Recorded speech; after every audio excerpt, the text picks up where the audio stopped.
back again with another video. So look, I didn't know what to do with this. Once it happened, I had every intention to push it into the corner and worry about it in 12 months time, just in the mindset of it's happening too much for me to want to deal with. I'm sure I left it as long as I could, but the curiosity got the best of me, and I need to know what happened, how it happened, how much damage there is, what's salvageable to, make a plan moving forward. Do I pull the rotating assembly out, put it in another engine? Do I buy another complete engine? It's all these options that I have, obviously all varying in cost and whatnot. But yeah, here I am, engine out. Didn't take long, 1 week. Should probably start off by explaining the engine itself and how it was built. So I've had this happen before. I had a VVTi 1J with a 1J bottom end. We did some magic stuff, balanced stuff to make it rev to 10,000 RPM. It sounded amazing. It was great. The problem with that was the harmonics at high RPM. Everything rattled loose and broke, and everything was always coming apart. I was constantly nut and bolt checking the engine all the time. We'd Loctite everything and shit would still come loose. Like, it's one of those things when you dive into that territory of, there are a few guys out there that have done high RPM JZ builds, and you see the success videos, you see the rip around the track at 10,000 RPM. It's like, how much of that is successful? I've gone through a lot of success with it, but I also have a lot of problems with it. It seems that a lot of people would rather talk about the problems than, the success of the engine, or etc., etc. This one was no different. Knowing what I knew about the first engine and how it failed and everything like that, this one was a next step into trying to improve the problems that it had. So JZs are really renowned for low-end torque. They'll crack the main cap. So this engine got billet main caps. The last rotating assembly was not on the higher end of what it was. So this time I bought Nitto stuff. So all the Nitto Street Division pistons, rods, everything like that. Billet main caps, which all got line bored. Another machine shop line bored all the mains. They dummy assembled the engine, checked all the tolerances. It come back to Nicole and they disassembled, reassembled, rechecked the tolerances just to confirm that it was matching all PLR stuff as they assembled it, and there was no problems. Everything was fine as it should have been. It's like, I need to make note that this was not a corners cut engine build. Like, everything that needed to be done got done. I told Dan and Lucas when we built the engine, whatever it needs, buy it, I'll pay for it. Like, it's, I want it bulletproof and I want it reliable. So, I want to be able to beat on it and enjoy it and still, make a decent amount of power and all that sort of stuff. So this all resulted in what this is here. Unfortunately, the end result didn't work out so well. But it's, as I said, it's not as if it was a corners cut build.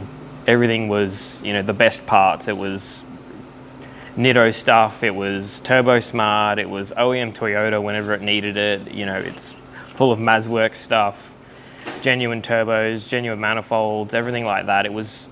Everything was spent where it needed to be spent. So it's just unfortunate that it let go the way that it did.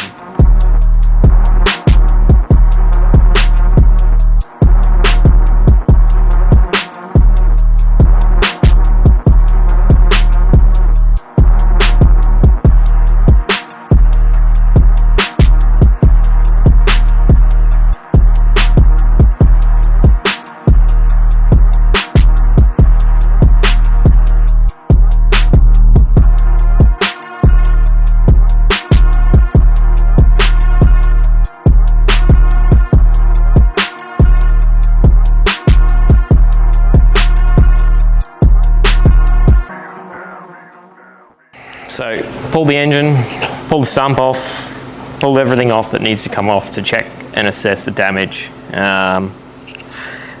Yeah, we found some problems, some bust-ups, and yeah. My initial consensus, keep in mind, I'm not an engineer. I don't build engines. I don't machine engines, anything like that. It's simply based off my knowledge of previous engine failures and, things to look for when you have problems and whatnot. The first thing that screams at me is this rod cap. It's pretty much undamaged. It's got a little bit of marring on, the edges and probably from bouncing around in the sump. That's ejected before anything's sort of really done damage or come loose or anything like that. Whatever it's done, it's happened before any of this. It's just shot straight down and been out of the way, out of the line of fire. Another thing is the bolts. So as you can see, that's a pretty straight bolt, clean snap. This one, on the other hand, is bent. I could only assume that, it's had this straight bolt in this side, this one's been in this side, this one's snapped to begin with or come loose or anything like that. I don't know what's happened, but this has been the first sort of point of problem, which has then opened up the rod, which has bent this one. So that's come out on the piss, which is this bit here. These are all your locating pins, which are also quite bent and not good. The other thing is the bearing itself has all these little horizontal marks across the bearing surface after it's spun, obviously, which tells me that this was most likely chattering around inside the rod before it let go. Yeah, I haven't really looked too much at the crank yet. The bore looks okay. It's got a little bit of like scoring and stuff from the piston after the rod's been ripped out. But Dan's initial suspected problem was that it seized a piston in the bore, but I can move the piston fine. There's no damage to any of the bore surfaces. It's all quite, shiny and clean. This was inside the bore upside down, sitting on the crank.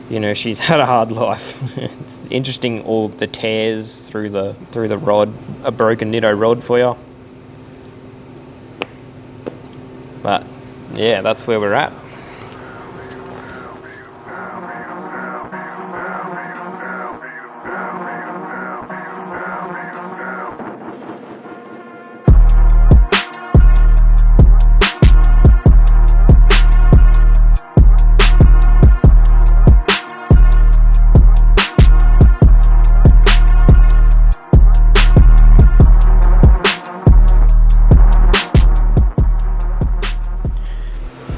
Moving forward, I'm gonna obviously pull it all down, hot side, cold side off, strip all the accessories off, pretty much get it to a bare long block, and then we'll be going on a little trip to Nichols. So he's gonna further pull it apart and check everything and make sure that the rotating assembly that's in there I can reuse, salvage the oil pump hopefully.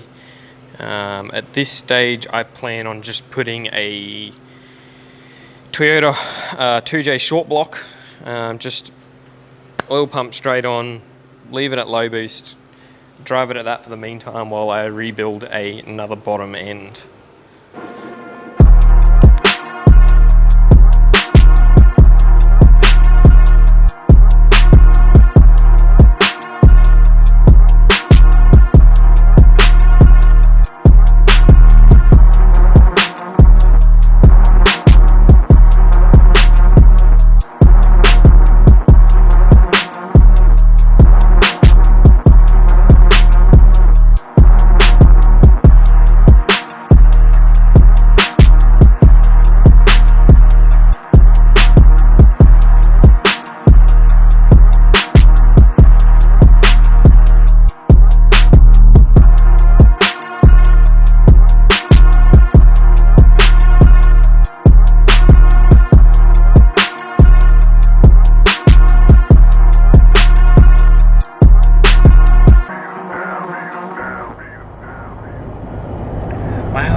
nickel. So went over with everything Dan, had a good chat about all the damage and, you know, all the telltale signs of the failure and all that sort of stuff. He pretty much confirmed everything that I'd said.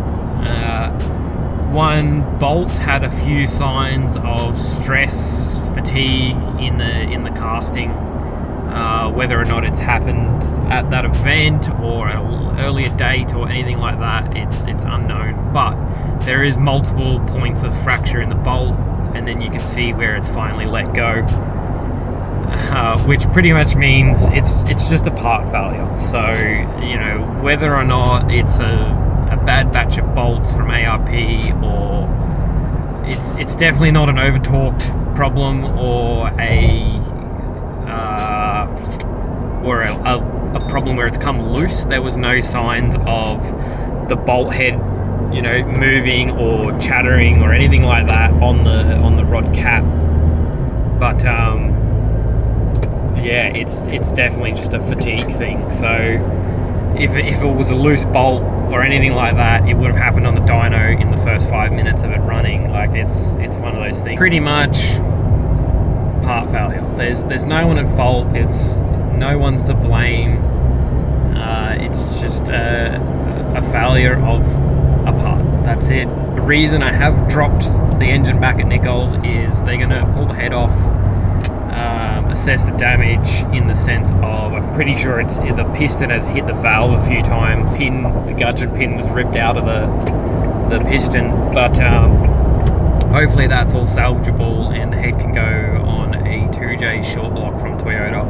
It's just whether or not we can get one in a hurry or in a couple of weeks or anything like that. So, you know, Nicole, they're reasonable people. I'm a reasonable person. We've all come to the table to sort it out, and, you know, hopefully we can get it all sorted in a timely fashion. But as always, Nicole are number one. Like, I've never had a better experience with cars and tuning and engines and all that sort of thing with those boys. So, you know, it's not their fault.